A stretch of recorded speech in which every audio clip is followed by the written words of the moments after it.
Hey, what's up? It's me, Jessica J, and I was just wondering if you've ever sat and thought to yourself, Jessica, what's the biggest mistake intelligent men make with women? Well, if so, I'm glad you asked, because that's 90% of my channel, and to make sure you never miss out on another opportunity to hear your biggest mistake with us, or another one of my videos, don't forget to hit that subscribe button with that notification bell. Okay, so I will tell you right now, the smarter you are, the harder you will fall for this trick. Or the more susceptible you will be to doing this thing. So pat yourself on the back, because it means you're brainy as fuck. Unfortunately, it doesn't equate to attractiveness to us women. So to find out just how attractive you are to the women you want, don't forget to take my quiz, jessicajdating.com/quiz. Because what you guys think gets us women is not truly what gets us hooked and hot for you. And I'm tired of men getting this wrong. I mean, I'm not personally tired of it, but women across the board are. Okay, so I will tell you right now, I've worked with some of the most intelligent people I've ever met in my entire life. I've worked with heads of companies, heads of departments of Ivy League schools. I've worked with politicians. I've worked with very, very intelligent men. I will leave it at that. And intelligent men tend to think more cerebrally. What do I mean by that? Well, let's just call it the antithesis of emotionally. And when it comes to connections and chemistry, we women judge solely based off our emotions. So let's backtrack a little bit when I say intelligent men speak and think more cerebrally. Essentially, what gets you guys going is your passions, your hobbies, your interests. So y'all think you gotta find a woman with the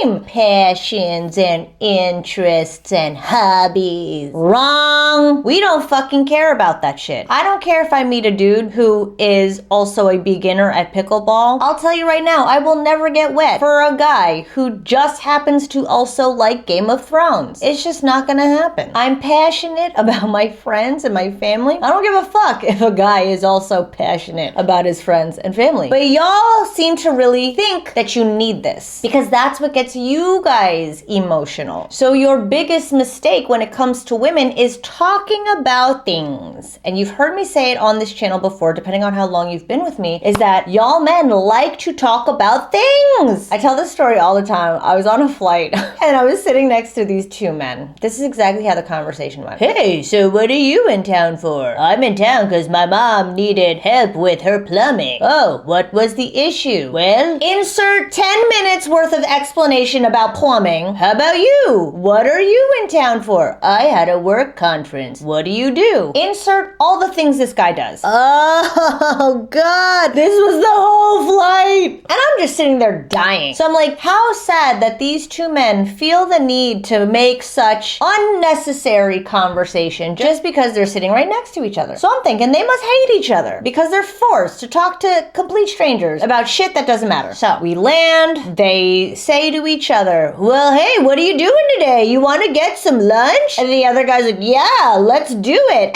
I assure you, these men were now best friends by the end of this flight. But all they did was talk about things. Every woman I tell this story to is horrified. They're like, oh my God, kill me. Because we women, we can't stand talking about things. That's why you guys think that you need to have things in common, because she seems to get excited over the thing. But having excitement and emotion over a thing is not going to translate to emotion and excitement over you. It doesn't fucking translate. If you watch me talk about season 8 Game of Thrones, you would think that I was so passionate about the person I'm talking to, but no, the passion is for Game of Thrones. So women talk about experiences. Again, we chase our emotions, and the most emotion we will ever be able to conjure up is from our personal human experiences. And that's exactly what we get all our clients to do, is shift from talking in this super antiquated cerebral state of, I like to do XYZ for fun. What do you like to do for fun? Like, nobody fucking cares. Women, oh my God. Every time a guy asks me that, I'm like, I want to kill myself right now. Anytime a guy asks me that, I'm like, this is over. It's over. Because that is not who you are. It's some details about things that produce enjoyment in you, but it is not who you are. That is not your personality right there. You listing all this shit you do in your free time. That's not you. So to find out how to actually be you in a way that engages women, that gets us emotional over you and not just things. Book your call with me right now, jessicajdating.com/book, because I promise you, it's not who you are that isn't attracting women. It's how you're communicating who you are. And a lot of you are not appropriately communicating who you truly are to the women you want. And that's exactly what we make happen with all our clients. So book your call with me now, jessicajdating.com/book. Stop talking about things, talk about your experience. You could talk about things with men, fine, but